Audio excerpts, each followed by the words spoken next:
ونصلی علی رسولہ الکریم اما بعد۔ پارہ نمبر 18 سورۃ المؤمنون، آیت نمبر 51۔ اعوذ باللہ من الشیطان الرجیم، بسم اللہ الرحمن الرحیم۔ یا ایہا الرسل کلوا من الطیبات واعملوا صالحا انی بما تعملون علیم۔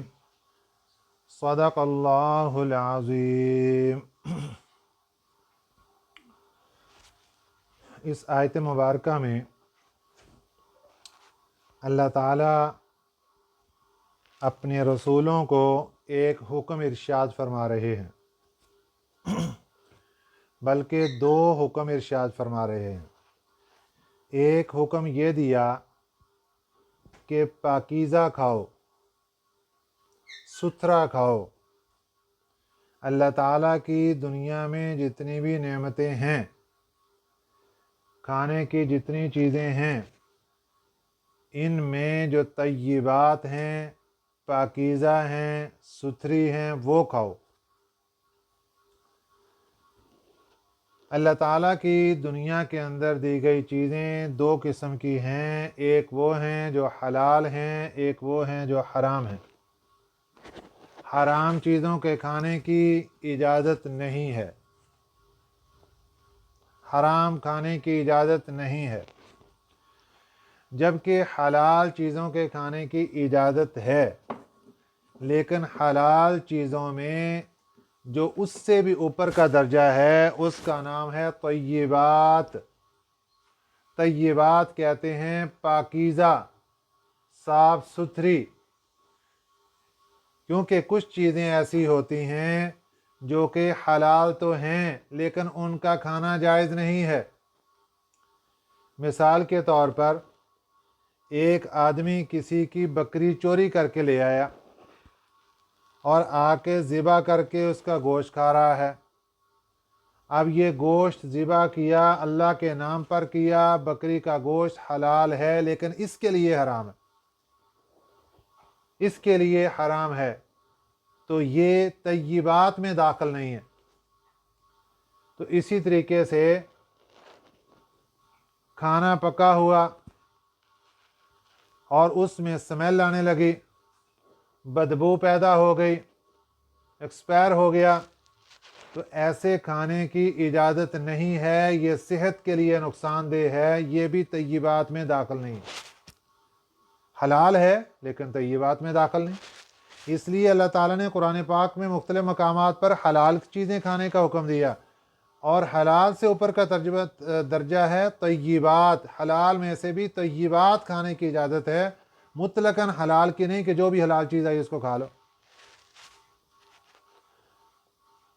تو فرمایا یا ایہا الرسل، اے رسولو، کلوا من الطیبات، کھاؤ پاکیزہ اور ستھری چیزیں، وَاعْمَلُوا صَالِحًا، اور نیک اعمال کرو۔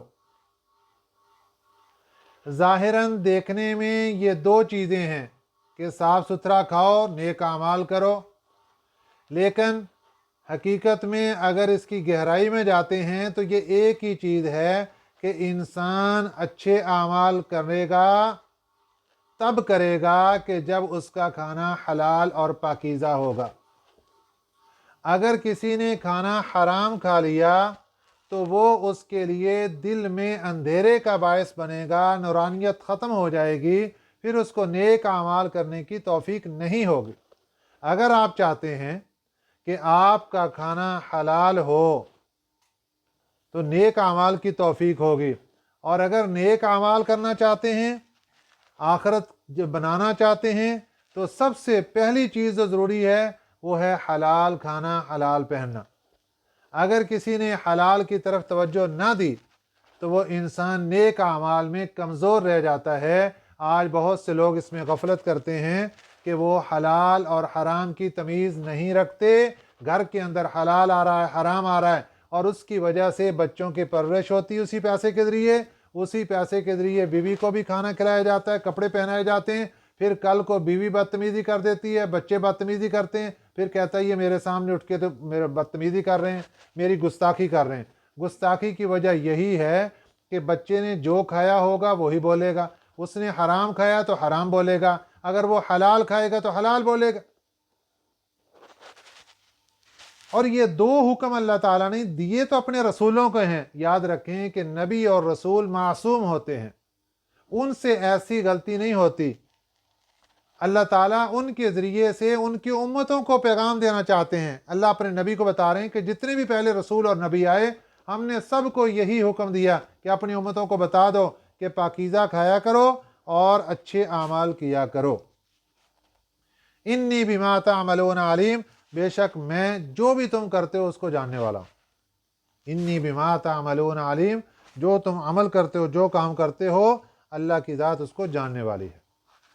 وَإِنَّ هَذِهِ أُمَّتُكُمْ أُمَّةً وَاحِدَةً، وَإِنَّ اور بے شک، هَذِهِ یہ، أُمَّتُكُمْ یہاں امت سے مراد دین ہے۔ وَإِنَّ هَذِهِ أُمَّتُكُمْ اور یہ تمہارا دین ہے، یعنی کم لفظ جمع ہے، اور یہ اللہ تعالیٰ پیچھے بات چل رہی رسولوں کی۔ اللہ فرماتے ہیں ہم نے رسولوں کو حکم دیا تھا پاکیزہ کھاؤ، اچھے اعمال کرو، اور یہ کہا کہ وَإِنَّ هَذِهِ أُمَّتُكُمْ یہی تمہارا دین ہے، یہی تمہاری شریعت ہے۔ أُمَّةً وَاحِدَةً یہ ایک ہی دین ہے سارا، پاکیزہ کھانے کا، اچھے اعمال کرنے کا، توحید پر قائم رہنے کا، شرک سے بعد رہنے کا۔ یہ وہ درس ہے جو حضرت نوح علیہ السلام سے شروع ہو کر پیارے نبی صلی اللہ علیہ وسلم تک سب نبیوں کا ایک ہی درس، اس لیے اللہ نے فرمایا امۃ واحدہ، سب کا دین ایک ہی ہے۔ اور وہ دین کیا ہے؟ وَأَنَا رَبُّكُمْ میں تمہارا رب ہوں، فَاتَّقُونِ مجھ سے ڈرو۔ اب جس بندے نے اللہ کو رب مان لیا اور اللہ سے ڈرنا شروع کر دیا، وہ بندہ کامیاب ہو گیا۔ اور جس کے دل سے شیطان نے ورگلا کر، دھوکہ دے کر اللہ کا خوف نکال دیا، اللہ کا ڈر نکال دیا، وہ بندہ ناکام ہو گیا۔ اب اللہ تعالیٰ نے تو فرما دیا کہ بھئی سبھی کے سبھی ایک ہی دین میں ہیں۔ وہ دین کیا ہے؟ وہ اللہ کو ایک ماننا، شرک سے باز رہنا۔ لیکن آگے رزلٹ کیا نکلا؟ شیطان نے محنت کیا کی؟ فَتَقَطَّعُوا أَمْرَهُمْ بَيْنَهُمْ زُبُرًا، فتقطعوا پھر ٹکڑے ٹکڑے کر دیا، امرہم ان کے کاموں کو، بینہم آپس میں، زبرا پھوٹ ڈال کر۔ اللہ کے نبی آتے ہیں، وہ پیغام دے رہے ہیں کہ یہ اللہ کا پیغام ہے، قوم والے نہیں مان رہے، وہ اپنی من مرضی کر رہے ہیں، اپنے جی میں، اپنے نفس میں جو باتیں آ رہی ہیں وہ اس کے اوپر عمل کر رہے ہیں۔ آگے آنے والی نسلیں انہوں نے اپنے دین، اگلے آنے والی نسلوں نے اپنا دین، اپنی دین پہ اور اپنی مذاہب اور اپنی ساری چیزیں بنا لی، اپنی رسم و رواج بنا لی، اپنی من مانی اور اپنی خواہشات۔ اللہ فرماتے ہیں فتقطعوا پھر انہوں نے پھوٹ ڈال دی، امرہم ان کے اپنے کاموں میں، بینہم آپس میں، زبرا ٹکڑے ٹکڑے کر کے۔ فتقطعوا اور زبرا دونوں کا ترجمہ ملتا جلتا ہے کہ آپس میں جو کام اللہ تعالیٰ کی طرف سے سپرد کیے تھے اس میں ٹکڑے ٹکڑے ہو کر علیحدہ علیحدہ جماعتیں بنا کر پھوٹ ڈال دی گئی۔ کل حزب ہر فرقہ، کل ہر حزب فرقہ، بما لدیہم جو اس کے پاس ہے، فرحون وہ اس پر خوش ہے۔ کیا مطلب؟ دنیا میں کتنے مذاہب ہیں، ہر مذہب والا اپنے آپ کو سچا اور برحق سمجھتا ہے، وہ کہتا ہے میرا مذہب سچا ہے۔ یہودی کو آج دیکھ لو، وہ کبھی بھی یہ نہیں کہتا کہ میں جھوٹے مذہب پر ہوں، میں ناحق مذہب پر ہوں، وہ کہتا ہے میرا مذہب سچا ہے۔ ساری دنیا کو چاہیے کہ یہودی بن جائے۔ عیسائی کو دیکھیں تو وہ کہتا ہے ہمارا مذہب سچا ہے، ہم برحق ہیں، ہم سیدھے راستے پر ہیں، ساری دنیا کو عیسائی بن جانا چاہیے۔ جبکہ سکھ کہتا ہے کہ ہم حق پر ہیں، مسلمان کہتا ہے کہ ہم حق پر ہیں اور جو یقینی طور پر حق پہ ہیں، دیگر مذاہب والے کہتے ہیں ہم حق پر ہیں۔ کل حزب ہر فرقہ، بما لدیہم جو اس کے پاس دین ہے، شریعت جو کچھ لے کے پھر رہا ہے مذہب، فرحون وہ اس پر خوش ہے، وہ کہتا ہے میں ٹھیک ہوں۔ اب اللہ اپنے نبی صلی اللہ علیہ وسلم کو فرما رہے ہیں فَذَرْهُمْ مکہ مکرمہ کا زمانہ، آج سے 1500 سال پیچھے چلے، فذرہم، ان کو چھوڑ دو، فی غمرتہم، ان کی بے ہوشی میں، حتی حین، ایک وقت تک، ایک متعین وقت تک، محدود وقت تک ان کو اپنے حال پر چھوڑ دو۔ نبی پاک صلی اللہ علیہ وسلم پریشان ہو جاتے تھے کہ یہ لوگ مانتے نہیں ہیں۔ آپ صلی اللہ علیہ وسلم ان کے بارے میں بہت فکر مند رہتے تھے، اور اندر ہی اندر آپ صلی اللہ علیہ وسلم ان کے بارے میں فکر، غم اور لے کر پھرتے تھے۔ تو اللہ نے فرمایا فذرہم، آپ ان کے بارے میں غم نہ کریں، ان کو چھوڑ دیں، فی غمرتہم، ان کی بے ہوشی میں، حتی حین، ایک وقت تک۔ اب آپ صلی اللہ علیہ وسلم کو تو تسلی دے دی، اب ادھر اللہ تعالیٰ ایک سوالیہ انداز کے ذریعے سے ان سے کچھ سوال کر رہے ہیں، ایحسبون، کیا انہوں نے خیال کر لیا، انما نمدہم، کہ بے شک، نمدہم، ہم نے ان کی مدد کی، ہم نے ان کو دیا، بہ من مال و بنین، مال اور اولاد، یہ جو ان کو ہم نے مال دے دیا ہے یا ان کو ہم نے اولاد دے دی ہے، کیا یہ سمجھتے ہیں کہ یہ ہمیں مال مل جانا یا ہمیں اولاد مل جانا، نسارع لہم فی الخیرات، یہ ہم دوڑا رہے ہیں ان کو نیکی کے کاموں میں، یہ بھلائی ہے ان کے لیے؟ کیونکہ وہ لوگ، ایک ہے دنیاوی اور ایک ہے دینی، دونوں معاملات الگ الگ ہیں۔ وہ دنیاوی معاملے کو قیاس کرتے تھے دینی معاملے پر، کہ جب دنیا کے چودھری ہم ہیں تو دین کے چودھری بھی ہم ہیں۔ اللہ نے ان کو مال و دولت دے رکھا تھا، اور اسی مال و دولت کے اوپر ہی وہ فخر کیا کرتے تھے کہ جب دنیا میں مال و دولت ہمارے پاس تو جنت بھی ہمارے پاس، دنیا میں عیش و عشرت ہمارے پاس، جنت میں عیش و عشرت ہمارے پاس۔ یہ دلیل تھی ان کی، اللہ نے اس کا ذکر فرمایا، ایحسبون، کیا وہ گمان کرتے ہیں، انما نمدہم بہ من مال و بنین، کہ ہم نے ان کو دے رکھا ہے مال بھی اور اولاد بھی، نسارع لہم فی الخیرات، کہ وہ دوڑ دوڑ کر پہنچ رہے ہیں فی الخیرات، بھلائیوں میں، یہ بھلائی ہے ان کے لیے کوئی؟ مال کا مل جانا، اولاد کا مل جانا، یہ اللہ کی نعمت ہے، لیکن یہ نشانی نہیں ہے اس بات کی کہ آپ اللہ کے ہاں مقبول ہیں۔ آج بھی کچھ لوگ غلط فہمی میں مبتلا ہو جاتے ہیں کہ جناب ہمارا کاروبار ٹھیک چل رہا ہے، بچے صحیح معنی میں تعلیم حاصل کر رہے ہیں، دنیا میں کوئی فکر و غم نہیں ہے، لگتا ہے کہ اللہ تعالی ہم سے راضی ہے، اور گمان یہ خیال کر کے بڑے دلوں کو تسلی دے کے تو آرام سے بیٹھے رہتے ہیں۔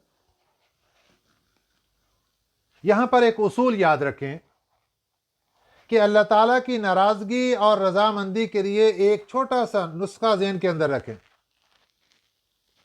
اگر اللہ تعالیٰ نے نیک اعمال کرنے کی توفیق دے رکھی ہے، پانچوں نمازیں بر وقت پڑھی جا رہی ہیں، پورے گھر والے پڑھ رہے ہیں، قرآن پاک کی تلاوت کی اللہ سب کو توفیق دے رہے ہیں، ذکر و اذکار کیا جا رہا ہے، درود پاک پڑھا جا رہا ہے، یہ اعمال سب کے سب پورے گھر کے اندر جاری ہیں، اور پھر دنیا بھی ہے، مال بھی ہے، اولاد بھی ہے، سب کچھ ہے، تو یہ اللہ تعالیٰ کی رضا کی نشانی ہے کہ ٹھیک ہے، اللہ راضی ہے۔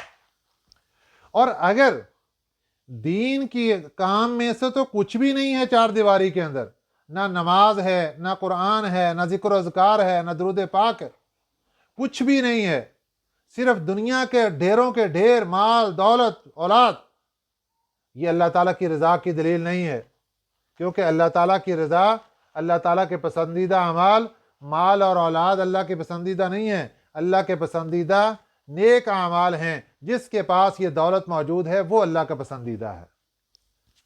دنیا کی دولت، مال ہو، اولاد ہو، یہ دنیا کی دولتیں ہیں ساری، جس کے پاس یہ ہیں اور دین کی دولت نہیں ہے، وہ بندہ اپنے آپ کو اللہ کے سامنے پیش کرنے سے پہلے سوچے کہ میرے پاس کیا چیز ہے آخرت کے لیے۔ یہی تو مشرکین مکہ کو دھوکہ لگا، اور انہوں نے کہا کہ جناب جب ہمارے پاس مال اور اولاد سب کچھ ہے تو آخرت بھی ہماری ہے۔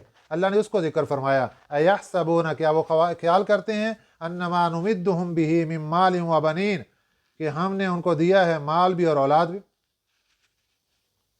نسارع لہم، ہم جلدی جلدی دے رہے ہیں ان کو، فی الخیرات، بھلائیاں،